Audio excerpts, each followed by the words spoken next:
자, 봅시다. 6번부터.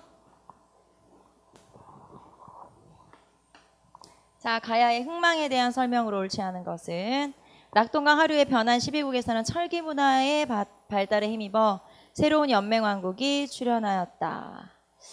자, 낙동강 하류의 변한 지역에 생긴 나라가 바로 가야죠. 그래서 철기 문화를 바탕으로 연맹왕국으로 생겼다. 맞는 설명. 두 번째, 김해지방의 가야 세력은 철의 생산과 벼농사의 발달, 해상교통의 발달에 힘입어 전기가야 연맹의 주도권을 장악하였다. 김해지방이 전기가야 연맹의 맹주. 맞죠? 금강가야? 자, 그래서 2번 맞는 설명. 3번, 고구려 광개토대왕의 공격으로 금강가야가 멸망했다. 자, 고구려 광개토대왕의 공격으로 금강가야가 멸망한 게 아니고 쇠퇴한 거죠. 쇠퇴. 자, 그러면 금강가야가 쇠퇴했고 금관가야가 멸망한 건 언젠가요? 법흥왕 때. 금강가야가 멸망한 건 법흥왕 때죠. 그래서 쇠퇴는 5세기 초, 그리고 멸망은 6세기, 이렇게 봐야 되겠죠. 자, 그래서 3번이 틀린 설명.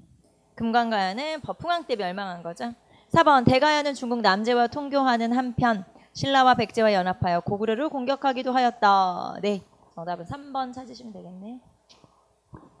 7번, 다음 빈칸에 들어갈 군사조직에 대한 설명으로 옳은 것은 북쪽 하늘 검은 지는 남쪽 향해 내려왔네. 나라 기운 쇠약한데 바람 앞에 등불이라. 자, 구국의 횃불 네모 항쟁이 강화도에서 중과 부적 강화도를 이별하고 항몽의 큰 파도가 진도를 옮겨갔네. 몽골과 괴뢰도당 진도를 불지르고 인민을 죽였네.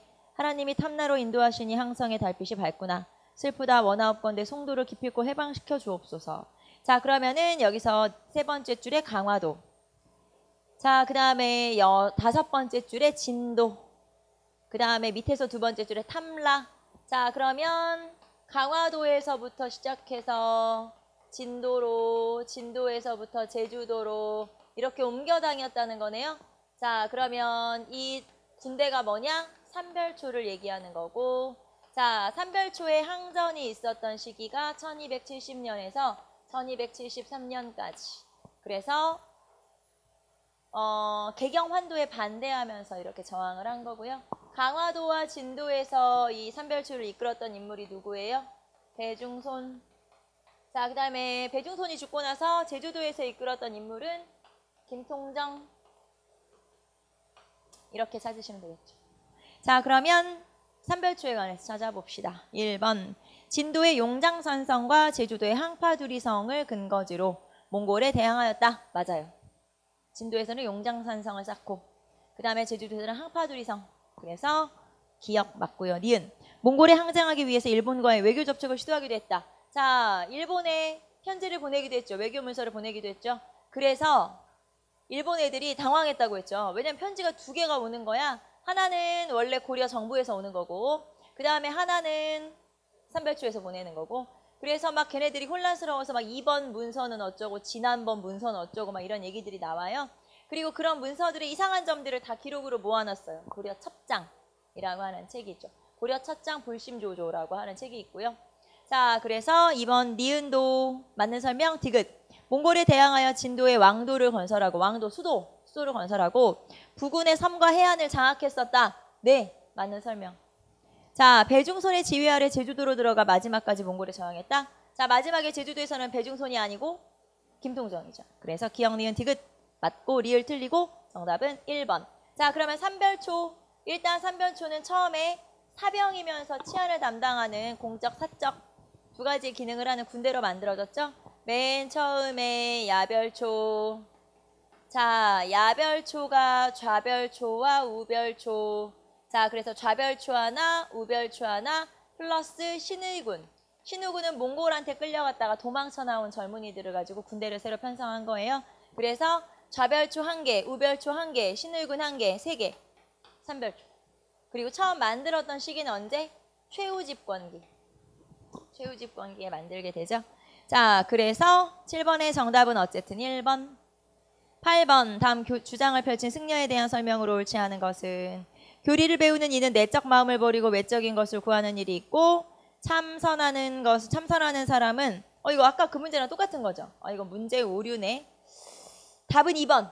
네, 체크하고 그냥 넘어갈게요. 똑같은 문제가 있었네요. 자, 9번 다음 자료에 대한 설명으로 틀린 것. 자, 서예에서 간결한 구양순체를 대신해서 우아한 송설체가 유행하였다. 자, 송설체. 송설체는 다른 말로 뭐라고 하냐면 조맹부체. 조맹부라고 하는 글씨체가 이 사람 이름이거든요. 원나라의 학자인 조맹부가 글씨를 너무 잘 썼대요. 그래서 그 글씨체가 마치 소나무 위에 이렇게 눈이 앉아있는 것처럼 엄청 아름답다. 어떻게 아름다운지 모르겠고 아무튼 엄청 아름답다. 송설체. 그러면 송설체가 유행했다라는 건 이건 언제냐? 고려 말. 고려 후기, 고려 말. 자, 그 다음에 고려 태조에서 숙종 때까지 역대 임금의 치적을 정리한 사략이라고 하는 역사책이 쓰여졌죠? 이재현의 사략. 자, 그러면 이재현이라는 사람은 성리학자인데 이 사람이랑 이 조맹부랑 원나라에서 충선왕이 만들어놨던 그 학문 연구기관 있죠. 뭐였죠? 만건당. 거기에서 이렇게 왔다 갔다 하면서 교류했다는 거예요. 두 명이서. 자, 그럼 이거는 일단 고려 말이라고 하지 말고 후기라고 할까요? 뭐 똑같은 얘기지만 고려 후기. 자, 그러면 이거에 대한 설명으로 틀린 것을 이제 고려 후기에 관한 자, 설명으로 틀린 것 기억. 자, 2년 3작의 윤작법이 널리 보급되었다. 자, 2년 3작의 윤작법이 점차 보급되었다. 기억이 언제예요? 고려 후기, 고려 말을 쓸게요. 똑같으니까. 자, 그 다음에 니은 원의 농상지표가 소개되었다. 고려 후기. 자, 우경에 의한 심경법이 확대되었다. 고려 후기. 자, 그러면 감자와 고구마 등 구황작물이 재배되었다. 자, 구황작물이 재배된 건 언제예요? 자, 구황작물이 재배된 건 언제? 자, 일단 감자부터 써볼까요? 감자는 19세기 청. 감자는 19세기 청. 그 다음에 고구마는 18세기 일본. 으로부터. 자, 그래서 리을은 언제 그러면? 조선 후기? 네, 조선 후기 이렇게 찾으면 되겠네요. 자, 그러면 이거는 틀린 거를 고르면 문제가 그렇네요. 틀린 거를 고르면 안 되고 맞는 걸 골라야 되겠네. 답은 3번으로 체크하시고 문제는 옳은 것을 골라라. 이렇게 바꿔야겠네요. 자, 정답은 3번 체크 한번 해보시고 옳은 것을 골라라. 이건 문제 오류가 있었네요. 자, 10번. 가에서 라에 대한 설명으로 옳지 않은 것. 자, 10번 봅시다. 경제소를 두고 그 지방 출신의 중앙 고관을 책임자로 임명했다. 경제소. 자, 그러면 경제소라고 하는 기구가 하는 역할은 뭐예요? 경제소는 유향소를 감시하는 역할. 하지만 이 경제소가 나중에 선조 때 폐지가 돼버리죠. 그래서 선조 때 폐지돼 버려요. 그게 바로 경제소. 자, 그 다음에 9년 아래에서는 면리통을 두었다. 네, 9년 아래는 면리통이라고 하는 걸 뒀죠. 자, 그리고 향리는 육방으로 편제되어 수령을 보좌했다. 자, 향리는 육방으로 편제되어 수령을 보좌했다고 했는데 그러면 이거는 수령의 권한이 그전 시대보다 낮아진 거예요? 아니면은 높아진 거예요? 확대된 거예요? 아니면 낮아진 거예요? 낮아진 거죠? 세습적 아전으로 전락한 거죠. 그래서 고려에 비해서 조선시대가 향리의 역할이 작아졌다. 자, 이거는 조금 이따 비교해 봅시다. 우리가 고려의 향리와 조선의 향리를 한번 쭉 비교해 볼게요. 자, 그 다음에 4번 라. 유향소를 두고 좌수와 별감이 이를 관장하게 하였다. 유향소라고 하는 관청은 유향소라고 하는 관청은 지방 양반으로 구성되어 그 지방 양반. 자, 그래서 그 지방 양반들로 구성되는데 그 지방의 벼슬이 좌수와 별감이었죠. 좌수와 별감이 그 지방 양반들의 어떤 벼슬이었고 그 다음에 역할만 한번 체크해 볼까요? 역할. 자, 역할은 향촌자치, 지방자치, 수령보좌. 그 다음에 향리가 잘하나 못하나 감시해야 되죠? 향리감찰. 그 다음에 그 지역 백성들도 좀 다독일 필요가 있어요. 백성교화. 그 다음에 안 좋은 풍습들은 없애줘야 되죠. 풍속교정. 자, 이런 역할을 하는 게 바로 유향소의 역할이고 이 유향소를 감시했던 게 경제소였지만 경제소는 선조 때 폐지됐고 자, 그리고 유향소를 다른 말로 뭐라고 하냐? 향, 소, 향, 청이라고도 부르죠. 자, 그러면 이거는 양반 중심의 기구잖아요. 그래서 이 기구에서, 자, 이 양반 중심의 기구에서, 자, 양반들이 자기들끼리 또 따로 모임을 해요. 자신들의 어떤 권익을 높이기 위해서. 자, 그럼 그런 모임을 뭐라 그래요? 양반들의 모임이야. 향회. 자, 그 다음에 자기들끼리 명단도 작성하죠. 자, 양반들의 명단을 뭐라 그래요? 향안. 자, 자기들이 지켜야 될 규칙도 만들어요. 규칙은 향규. 자, 이런 것들이 전부 다 유양소의 양반들이 자신들의 권위를 높이기 위해서 조직했던 거라고 볼 수 있죠. 자, 그러면 지문으로 바로 넘어가서 문제 풀어볼까요? 1번. 중앙정부에서는 유양소를 통제했다. 네, 경제소를 통해서. 자, 2번. 향촌 자치가 확대되었다. 자, 군현 아래에 면리통을 뒀어요. 그러면 군현 아래에 면리통을 두면 면리통까지 전부 다 이제 쉽게 말하면 수령이 관장을 하는 거잖아요. 그럼 이거는 향촌 자치가 더 확대된 걸까요? 중앙집권이 강화된 걸까요? 그렇죠. 중앙집권이 강화된 거죠. 왜냐면 이거 수령이 다 관리하는 거거든요. 그러니까 이거는 중앙집권이 강화되었다. 이렇게 봐야 되겠죠. 정답은 2번. 향리가 세습적 아전으로 격화되었다. 네, 당연히. 자, 그 다음에 지방 사족의 농민 지배력이 강화되었다. 자, 유양소는 지방 양반들이 구성하는 거고 양반들이 역할이 커진 거예요. 그러면은 양반들의 역할이 커졌기 때문에 지방 사림, 그 양반이 사림이니까 결국에는 사림들의 역할이 커졌구나. 네, 사림이 성장하면서 사림의 역할이 커진 거죠. 자, 그러면 여기에서 우리는 이거 좀 지우고 향리만 한번 비교해 볼까요? 향리. 자, 향리는 이렇게 비교 한번 해봅시다. 고려의 향리, 조선의 향리. 자, 고려의 향리, 조선의 향리. 일단 지위. 자, 지위는 지방의 실질적 지배자. 지방의 실질적 지배자 역할을 했죠. 자, 왜냐하면 고려시대는 지방관이 파견되지 않은 속현이 많았어요. 속현이 많았기 때문에 당연히 지방을 실질적으로 지배하는 사람은 향리였었죠. 자, 그런데 조선에서는 자, 세습적 아전으로 전락한 거죠. 세습적 아전으로 전락했으니까 그 지위가 낮아졌구나 라는 걸 알 수 있고요.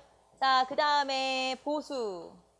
자, 고려는 향리가 월급을 받죠. 그러면 향리가 받는 토지가 뭐였어요? 외역전. 그래서 여기서는 외역전을 받죠. 자, 하지만 조선에서는 보수가 없어요. 무보수 명예직. 그래서 여기서는 무보수. 그러니까 여러 가지 문제가 생길 수밖에 없지. 그래서 무보수. 자, 그 다음에 군대.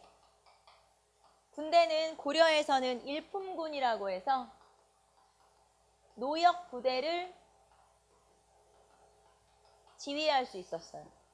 자, 고려의 향리는 일품군이라고 해서 노역 부대. 이 노역 부대라고 하는 건 실제로 군대 나가서 싸우는 부대 아니고 노역, 노동력을 제공하는 노동력 부대가 따로 있었어요. 그래서 그런 일품군을 지휘할 수 있지만 조선에서는 그런 거 없어요. 군사 지휘권이 없는 거죠. 자, 그 다음에 농민 지배. 자, 고려에서는 농민에 대한 사적 지배를 허용했었어요.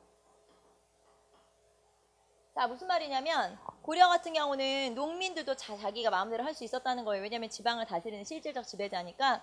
하지만 여기서는 세습적 아전이잖아요. 그렇기 때문에 농민에 대한 사적 지배 같은 건 없어졌죠. 농민에 대한 사적 지배는 없어졌고 뭐 나쁜 향리들은 원학향리 처벌법으로 또 고소할 수도 있고 이렇게 되어 있죠. 자, 그 다음에 과거 응시. 자, 여기에서는 문과 응시가 가능했죠. 하지만 조선에서는 문과 응시가 제한. 제가 불가라고 쓰지 않고 제한이라고 쓴 건 경국대전의 법적으로 아예 향리는 과거 응시가 안 된다 라고 적혀 있진 않아요. 하지만 향리의 자식이 과거를 보려면, 문과를 보려면 수령의 허가를 받아야 되는데 수령이 허가를 안 해주거든요. 그러니까 거의 볼 수 없다고 보시면 되는데 일단 법으로 금지가 아니기 때문에 제가 그냥 제한이라고 쓴 거예요. 금지라고 쓰지 않고. 하지만 거의 못 보는 거나 마찬가지다. 이렇게 보시면 되겠죠. 자, 그래서 고려의 향리, 조선의 향리 이런 식으로 정리를 해봤고요. 자, 정답은 2번 찾으시면 되겠죠. 자, 11번. 자, 혼일강리 역대 국도지도가 제작된 왕의 문학의 동향에 대한 설명으로 옳은 것. 혼일강리 역대 국도지도는 어느 왕 때? 태종 때. 자, 그리고 혼일강리 역대 국도지도는 현존, 동양, 최고, 가장 오래된 세계지도. 자, 현존 아시아 최고의 세계지도가 바로 이 혼일강리 역대 국도지도. 자, 하지만 원본은 없고요. 필사본이 전해지고 있죠. 자, 필사본이 일본에 전하고 있다. 자, 혼일강리 역대 국도지도는 우리나라에 없고 그 필사본이 일본에 전하고 있다. 이게 특징이고, 자, 다른 건 다 있죠. 유럽, 아프리카, 뭐 인도, 서남아시아 다 있어요. 자, 그런데 없는 대륙이 어디? 아메리카 대륙이 없죠. 신대륙, 아메리카 대륙은 발견 전이기 때문에 없다. 자, 이런 것들이 혼일강리 역대 국도지도의 특징. 1번. 자, 그러면 태종 때의 문화적인 동향으로 옳은 것. 1번. 주자소를 설치하고 구리로 개미자를 주조하였다. 네, 태종이 개미자. 자, 세종대왕 때 만든 거 뭐였었죠? 갑인자, 경자자. 자, 태종, 개미자. 세종, 갑인자, 경자자. 자, 1번 정답. 자, 2번. 규형, 인지의 등을 이용하여 최초의 실측지도인 동국지도를 제작하였다. 자, 규형과 인지의 이런 토지 측량 기구를 만든 거 어느 왕 때예요? 세조. 그리고 최초의 실측지도는 박상의 동국지도. 동국지도가 2개 있어요, 여러분. 알죠? 고려 후기, 아니 고려란다. 조선 후기 가면은 정상기 동국지도, 여기는 박상의 동국지도. 그래서 2개. 자, 그 다음에 3번. 무원록에 주해를 더해서 신주 무원록을 편찬하였다. 신주 무원록은 세종. 이게 법의학서라고 했죠. 이게 뭐냐면은 시체 검안서 같은 거거든요. 그래서 이거를 이제 이 세종대왕 때 쓴 게 신주 무원록. 이거를 증보한 게 있어요. 영조 때 증수 무원록. 네, 그거는 증수 무원록. 이거는 신주 무원록 또는 그냥 무원록이라고 표현하죠. 증수 무원록이 영조. 자, 그 다음에 간경도감. 강경도감 아니고 간경도감. 간경도감은 불경을 간행하는, 한글로 번역해서 간행하는 그런 관청이고요. 자, 간경도감을 설치해서 한글로 불경을 번역하고 간행을 했다. 세조. 세조의 업적이죠. 자, 정답은 1번. 12번. 다음 상소문을 올린 정치 세력에 대한 설명으로 옳은 것. 기해년의 일은 생각할수록 만극합니다. 효종대왕께서 누리지 못하고 세상을 떠나시니 온 나라 백성들이 어쩔 줄을 몰랐습니다. 그런데 그때 가 등이 효종대왕을 서자처럼 여겨 대왕 대비 예상복을 기년복으로 낮추어 입도록 하자고 청했으니, 아, 이게 어찌된 일입니까? 지금이라도 잘못된 일은 바로잡아야 하지 않겠습니까? 자, 지금 여기에서 뭐라고 하고 있냐면 기해년의 일이 만극하다. 잘못됐다 이런 표현이죠. 안타깝다. 자, 그러면은 기해년의 일이라고 했었던 거는 기해 예송을 말하는 거고, 이 기해 예송이 1차 예송을 말하는 거죠. 그러면 1차 예송에서는 효종이 사망을 했고, 효종의 사망 시에 조대비, 자의대비의 복제, 자의대비의 복제 문제 때문에, 자, 그래서 이때는 어떻게 나누자고 했냐. 서인은 1년 상복을 입자고 했고요. 남인은 3년 상복을 입자고 했어요. 자, 서인은 효종을 둘째 아들로 취급해. 여기서 서자라고 표현하고 있죠. 둘째 아들로 취급해서 만극하다라고 얘기했고, 우리는 3년을 주장했는데 1년이 채택됐어. 그러면 잘못된 것은 바로잡아야 되죠. 잘못된 거를 지금 바로잡자. 그러면은 지금은 언제냐면 2차 예송이 일어나고 있는 시기를 말하는 거예요. 그러니까 이때는 그랬고 지금은 바꿉시다. 이렇게 얘기하고 있는 거거든요. 그러면은 이거는 갑인 예송. 갑인 예송이면은 2차 예송. 자, 2차 예송에서는 효종비가 사망했죠. 효종비의 사망 시. 자, 그러면 이때 서인은 몇 년 상복? 9개월 상복. 그 다음에 남이는 몇 년 상복? 1년 상복. 자, 그래서 결국에는 1차 예송에서 서인이 채택됐으니까 지금은 바로잡아야 하지 않겠습니까? 자, 그러면 지금은 언제? 갑인 예송? 그러면 이걸 주장하고 있는 사람은 누구예요? 남인이겠지. 그치? 지금은 바로잡읍시다. 그래서 우리 주장을 따라 주십시오. 지금 그렇게 얘기하고 있죠. 자, 그러면 이 사건은 지금 2차 예송이고 가 등이 우리 왕을 효종을 서자로 낮추어서 1년을 주장했다. 그러면 이 글을 쓴 사람들은 누구? 남인.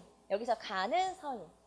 이렇게 되겠네요. 그래서 시기 체크 한번 해보시고 가 체크 한번 해보시고 우리는 누구냐? 남인이구나.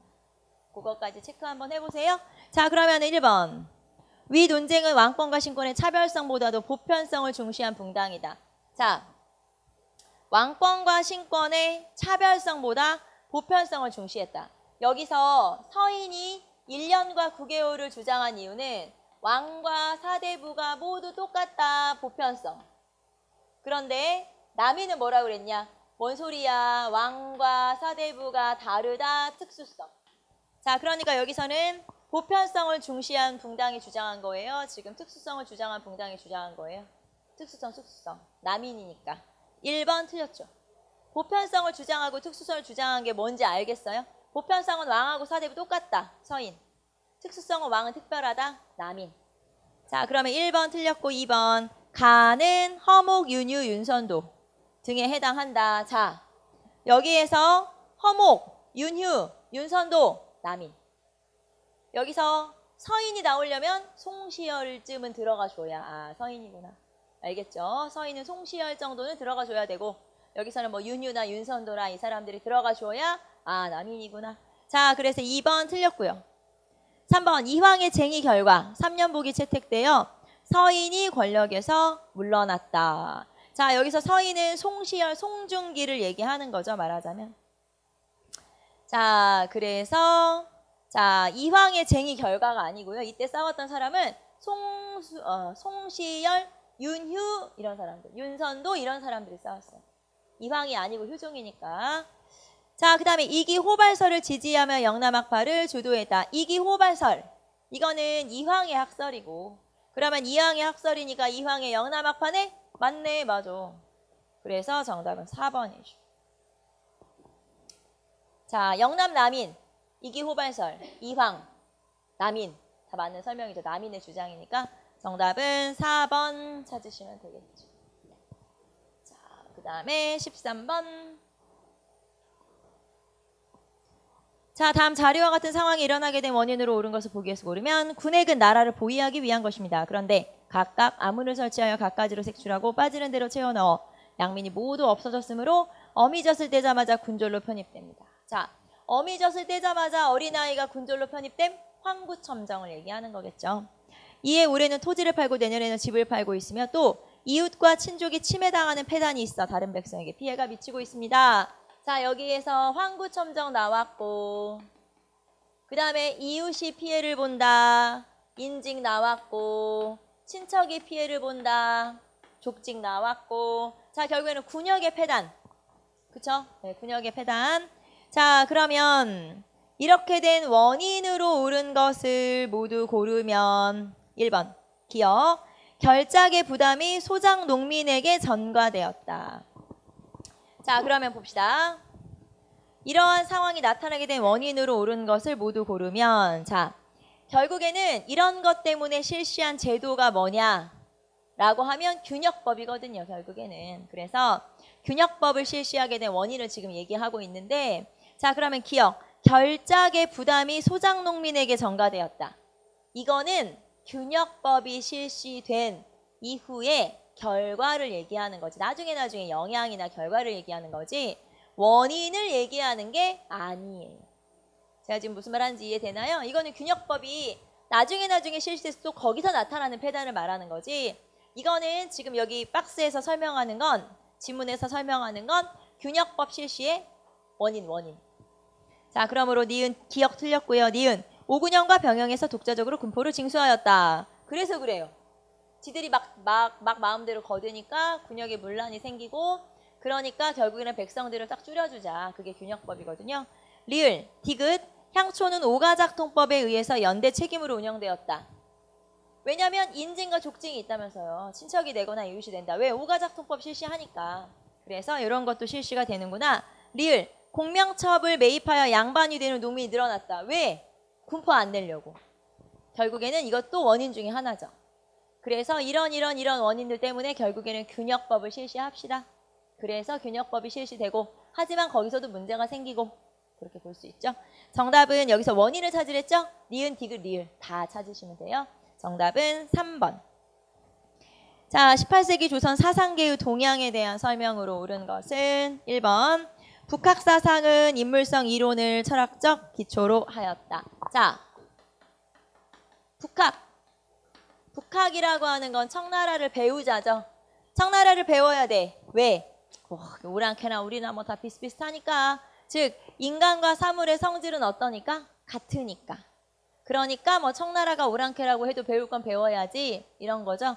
그래서 북학사상은 인물성 동론을 바탕으로 하고 있는 거예요. 인물성 이론이 아니고. 자, 1번 틀렸고 2번. 랑론은 대의명분을 강조한 북벌론으로 발전되어 갔다. 자, 랑론은 대의명분을 강조한 북벌론으로 발전되어 갔다. 그랬죠? 자, 봅시다. 랑론은 어디 지역을 말하는 거예요? 서울, 경기, 노론을 얘기하는 거죠. 자, 그러면 서울, 경기, 노론은 자, 결국에는 인물성 이론을 얘기하는 거고 아니면 인물성 동론을 얘기하는 거죠. 자, 랑론은 인물성 동론. 그 다음에 호론은 충청노론. 그러면 이 사람들은 인물성 이론 이렇게 되는 거죠. 자, 그러면은 결국에는 어떻게 계승되는지 한번 써볼까요? 인물성 동론은 북학론으로, 그 다음에 개화사상으로 연결되죠. 인물성 이론은 북벌론으로, 그래서 나중에 위정척사로 연결되죠. 자, 인물성 동론은 북학, 그 다음에 개화. 인물성 이론은 북벌, 위정척사. 이렇게 연결되네. 자, 그러면 2번 다시 볼게요. 자, 랑론은 대의명분을 강조한 북벌론으로 발전되어 갔다. 랑론은 북학론으로 연결되는 거죠. 그래서 2번 틀렸고. 인물성 동론은 대체적으로 충청도 지역의 노론학자들이 주장했다. 인물성 동론은 충청도가 아니고 서울 노론입니다. 3번 틀렸죠. 이거 그냥 이렇게만 쫙 기억하고 있으면 되겠네요. 자, 그 다음에 4번. 송시열의 유지에 따라 만동묘를 세워 명나라 신종과 의종을 제사 지냈다. 네. 이게 뭐냐면 송시열의 유언에 따라서 역시 우리는 성리학적 명분론을 강조하여 우리나라를 지켜준 명나라를 섬겨야지. 자, 그래서 이미 망한 나라긴 하지만 그 나라의 황제에 대해서 제사 지내는 만동묘라고 하는 걸 짓게 되죠. 숙종 때. 송시열은 이미 죽었고 숙종 때 이제 그거를 송시열의 유언에 따라서 유지를 받들어서 설치하게 되죠. 자, 그래서 맞는 설명 4번. 자, 그런데 이때 설치한 만동묘를 없애버린 게 언제예요?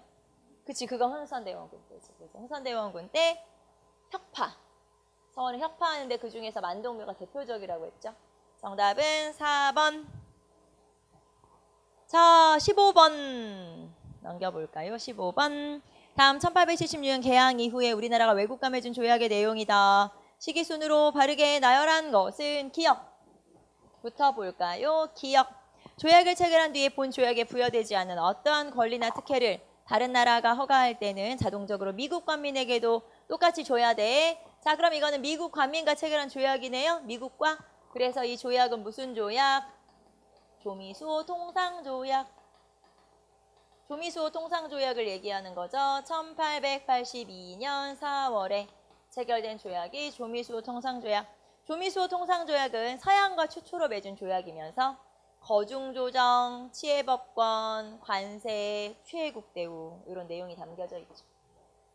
두 번째, 지금부터 부산항에서 일본인이 통행할 수 있는 도로의 거리는 방파제로부터 계산하여 동서남북 각 직경 10리로 한다. 자, 이 조약은 강화도 조약이 체결될 때 부록으로 체결된 조약을 얘기하죠. 자, 조일, 수호조규, 부록, 조일, 수호조규, 부록을 얘기하는 거예요. 그래서 여기서는 지금 간행이정 심리, 거류지의 범위인 간행이정 심리를 체크하고 있고요. 1876년 7월에 체결된 조약이죠. 자, 디귿. 국내 양식이 부족하여 일시적으로 쌀 수출을 금할 때에는 1개월 전에 지방관이 일본 영사관에게 통지한다. 미리 알려줘야 돼. 자, 이거 방공용 규정을 말하는 거고요. 방공용 규정이 체결된 조약은 조일통상장정 개정. 조일통상장정 개정 1883년. 자, 리을. 베이징과 한성 영화진에서 상점을 열어 통상을 허락하되 양국 상민의 내지 행상을 금한다. 다만 내지 행상이 필요할 경우에 지방간의 허가서를 받아야 한다. 결국에는 허가서, 호조라고 하거든요. 이것만 있으면 내지 통상도 해도 되고 연안 무역권도 해도 되고 다 권한을 준다. 그런 뜻이거든요. 자, 그럼 이거는 청나라와 체결한 조약이네요. 무슨 조약? 조청 상민 수륙 무역 장정. 자, 그러면 이거는 1882년에 체결됐어요. 자, 그러면 이거는 조미수 통상조약 82년, 그 다음에 조청상민 수륙 무역장정 82년. 둘 중에 어떤 게 먼저 체결? 조미가 먼저 체결. 왜냐하면 이거는 7월에 이모군란이 있었고 이모군란 이후에 체결된 거거든요. 그러니까 8월쯤 체결된 거예요. 자, 그래서 순서대로 해라. 니은, 기역, 리을, 디귿. 요런 순서대로. 그쵸? 자, 정답은 기역, 니은, 기역, 리을, 디귿 4번. 4번 찾으시면 됩니다. 됐습니까? 자, 16번. 연표의 가나, 연호에 대한 설명으로 옳은 것을 보기에서 고르면 이거 우리가 한번 아까 이렇게 세어본 거죠. 아, 이런 연호가 있었어. 라고 얘기해 본 거죠. 자, 1894년 전에는 광서 연호로 사용했어요. 광서 연호는 청나라 연호. 우리가 청나라 연호를 사용하다가 자, 그러다가 1차 가부개혁이 실시되면서 여기다 이렇게 써볼게요. 1차 가부개혁이 실시되면서 이때 우리나라의 연호는 무슨 연호? 개국연호. 자, 그 다음에 1896년에 자, 을미개혁이 실시되면서 무슨 연호? 이때는 건양연호. 을미개혁이 실시되면서 건양연호. 자, 그 다음에 대한제국의 광무개혁이 실시되면서 이때의 연호는 무슨 연호? 광무연호를 썼죠. 자, 그리고 순종이 즉위하면서 즉 고종황제가 쫓겨나고 순종황제가 즉위하면서 이때의 연호는 무슨 연호? 융의연호를 사용하죠. 이렇게 되죠. 자, 그래서 1차 가부개혁 개국, 을미개혁 건양, 대한제국 광무, 순종즉위, 융 이렇게 연호를 쓰죠. 자, 그러면 각각 기역, 니은, 디귿, 리을에 들어갈 말로 옳은 것. 자, 기역부터 볼까요? 가는 태양력 사용과 함께 시작되었다. 태양력의 사용과 함께 실시되었다. 자, 그럼 무슨 개혁? 기역이 무슨 개혁이에요? 태양력 실시. 을미개혁. 자, 그러면 을미개혁 때 사용한 연호가 건양이네요. 그래서 가. 여기가 가잖아요. 건양이 가. 그 다음에 광무가 나. 자, 그러므로 기역 맞는 설명. 자, 그 다음에 니은. 나를 사용하면서 공식적으로 청해 연호가 폐지되었다. 자, 나를 사용하면서 청해 연호가 폐지된 게 아니고요. 개국 연호를 사용하면서 청해 연호가 폐지됐죠. 자, 그러므로 1차 가부개혁이라고 해야 되죠. 광무개혁이 아니고. 니은 틀렸고요. 디귿. 자, 가에서 나로 바뀌면서 새로운 국호가 사용되었다. 자, 가에서 나로 바뀌면서 새로운 국호. 뭐? 대한제국이라고 하는 새로운 국호가 사용되죠. 디귿 맞는 설명. 리을. 가와 나는 모두 황제를 칭하던 시기에 사용되었다. 황제를 칭하던 시기는 리을만. 그쵸, 리을만. 나만 해당되죠. 그래서 정답은 틀리. 자, 그러면 기역, 디귿 맞는 설명 2번 찾으시면 되죠. 자, 17. 다음 가에서 라에 다에 들어갈 내용이 가장 옳게 연결된 것은 임시정부는 상하이에 가를 설립하여 독립전쟁을 수행할 지휘관 양성에 노력하는 한편 만주의 무장독립군을 임시정부 직할부대로 개편하여 노력한 끝에 압록강 건너편에서는 나가 결성되었다. 그러나 임시정부가 직접 무장부대를 편성하여 항전을 주도로 전개한 것은 다가 창설된 이유였다. 자, 일단 상하이에다가 육군 무관학교가 생겼고요. 자, 그 다음에 독립군 부대들이 연결됐죠? 자, 이거는 한번 체크해 볼게요. 독립군 부대들이 연결이 되어 있었어요. 자, 임시정부와 자, 만주 지역의 독립군 부대들이 직할로 연결돼 있었어요. 어떤 부대들이 있었냐면 광복군 총영, 광복군 사령부, 육군주만 참의부,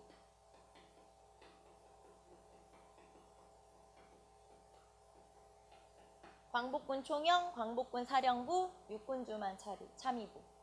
자, 그러면 여기서 압록강 건너편에 만들어졌다? 그러니까 남만주 지역을 얘기하는 거예요. 남만주 지역에다 만들어진 군대가 뭐냐 물어봤어요. 뭘 찾으면 될까요? 참의부. 여러분, 이 참의부가 3부가 성립됐을 때 그 참의부, 정의부, 신민부의 참의부. 알겠죠? 우리 참정신 할 때 우리 참의부 있잖아요. 그게 이거예요. 그래서 참의부를 찾으면 되고.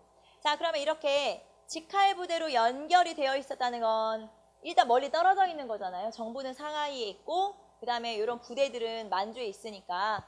하지만 전체를 다 통합하게 된 건 대한민국 임시정부의 군대가 만들어진 후에.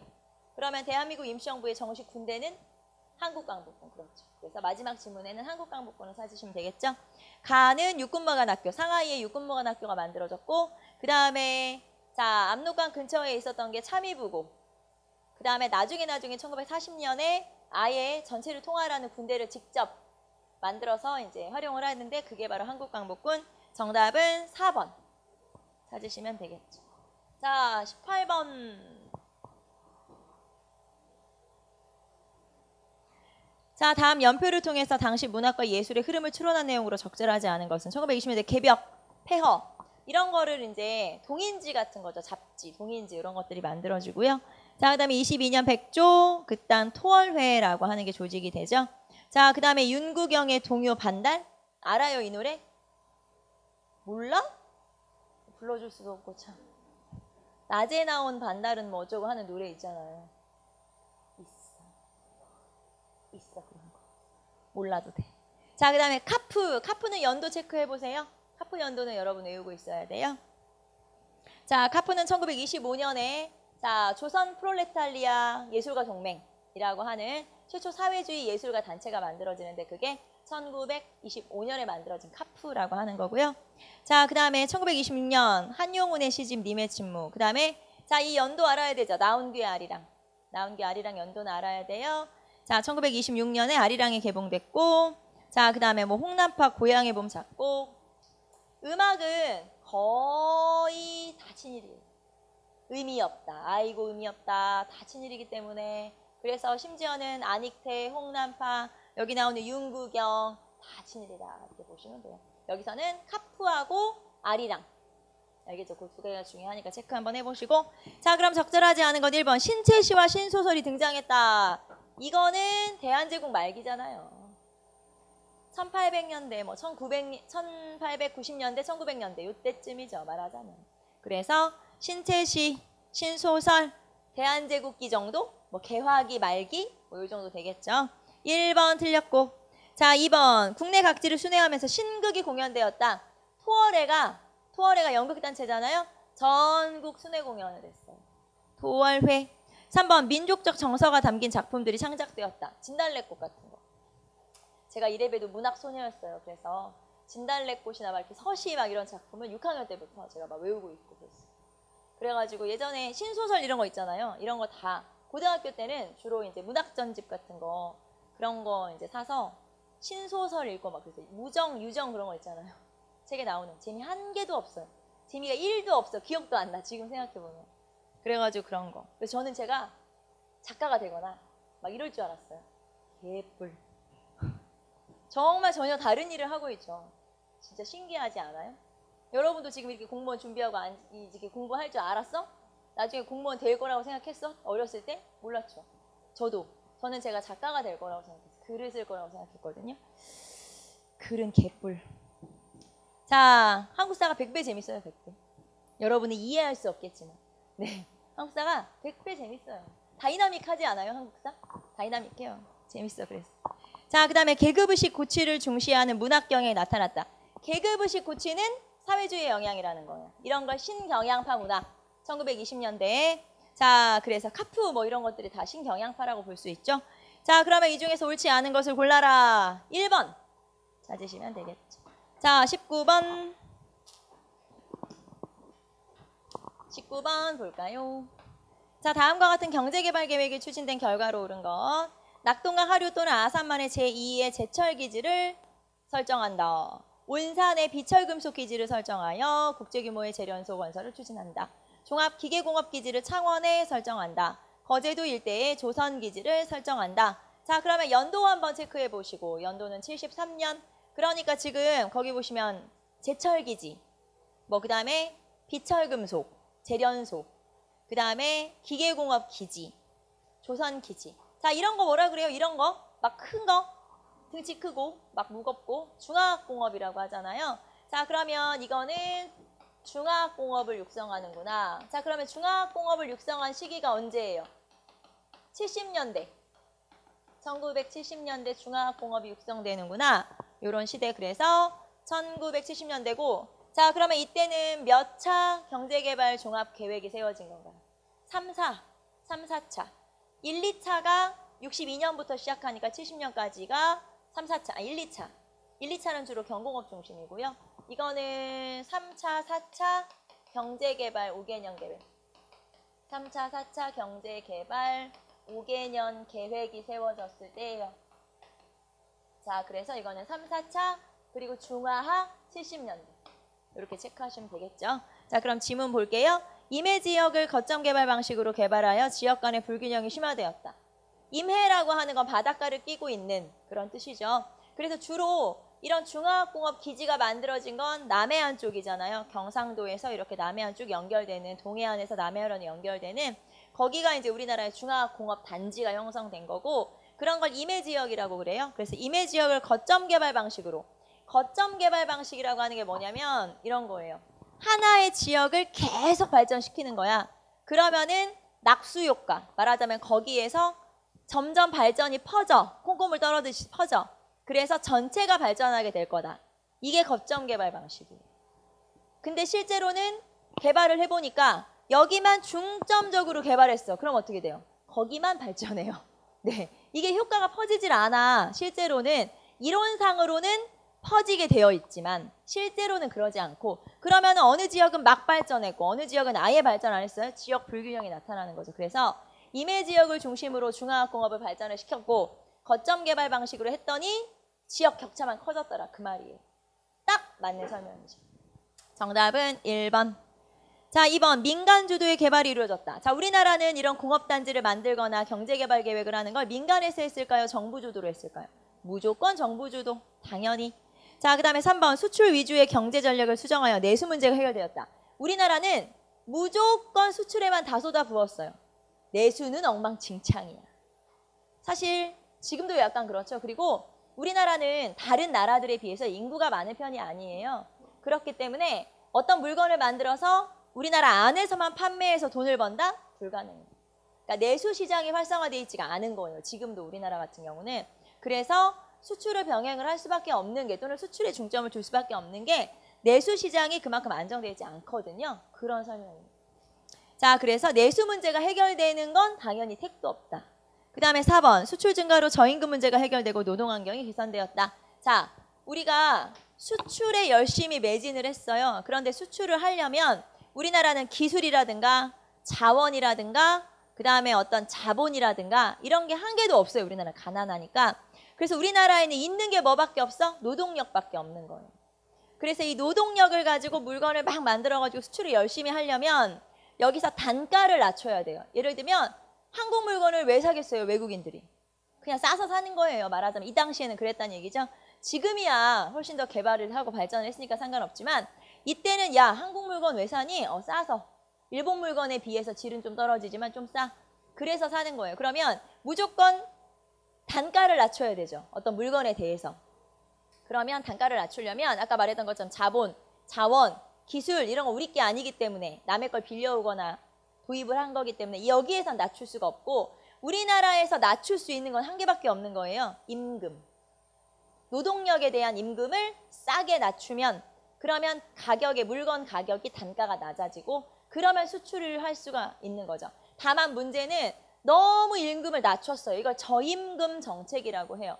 자, 그러면 쉽게 말하면 노동자들한테 월급을 조금밖에 안 주는 거예요. 그럼 노동자들은 어떻게 살아? 못 살지. 그래서 노동자들이 굉장히 어렵게 살았고, 자, 그러면 내가 만약에 월급을 10만 원 받았으면 딴 거는 안 해도 되지만 나는 한 달 살려면 이거는 해야 돼요. 난 뭘 해야 될까요? 먹어야지. 아무거 안 해도 내가 옷을 안 사도 뭐 다른 거 돈을 안 써도 그럼 난 뭐는 해야지 먹고 살 수 있냐? 밥은 먹어야 하잖아요. 사람이 살려면. 그러면 우리나라에서 일단 뭐가 비싸면 안 되냐? 쌀값이 비싸면 안 돼. 그러면 또 쌀값을 후려쳐. 말하자면 낮춰. 그래서 저고가 정책이 실시돼요. 자, 70년대, 60년대, 70년대로 넘어오면서 저임금 정책이 실시되고 그 다음에 저고가 정책이 실시돼요.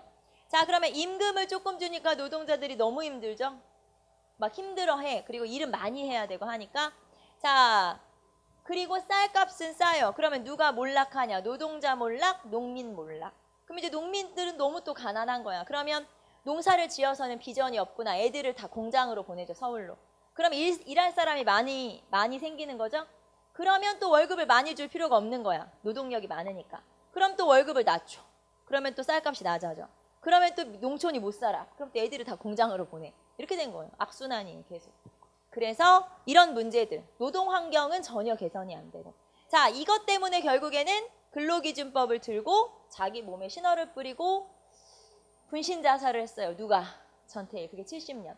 그나마 전태일이 1970년에 그런 일을 했기 때문에 노동 문제에 대해서 그때부터 조금 관심을 갖기 시작한 거예요. 그게 1970년이에요.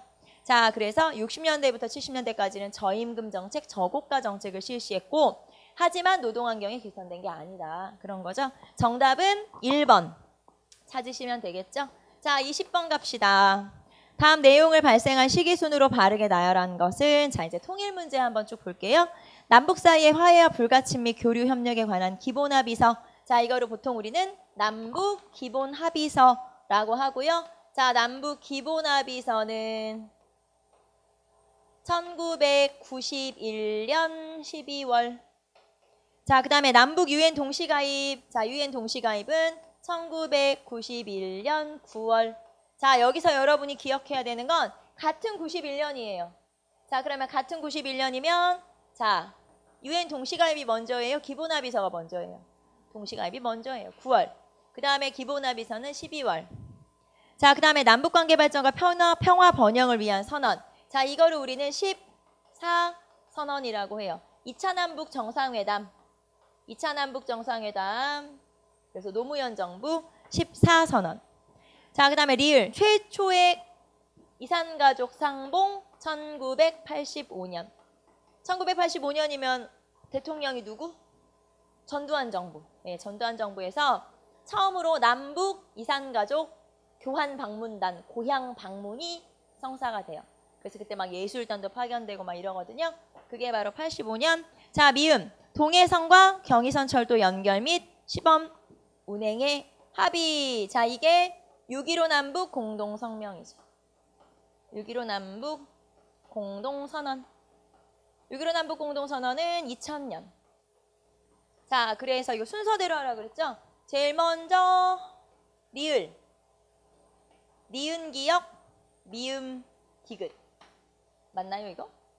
리을, 니은, 기역, 미음 디귿. 정답은 4번 찾으시면 되겠죠? 자, 우리는 잠깐 쉬었다가 5회로 넘어가도록 합시다.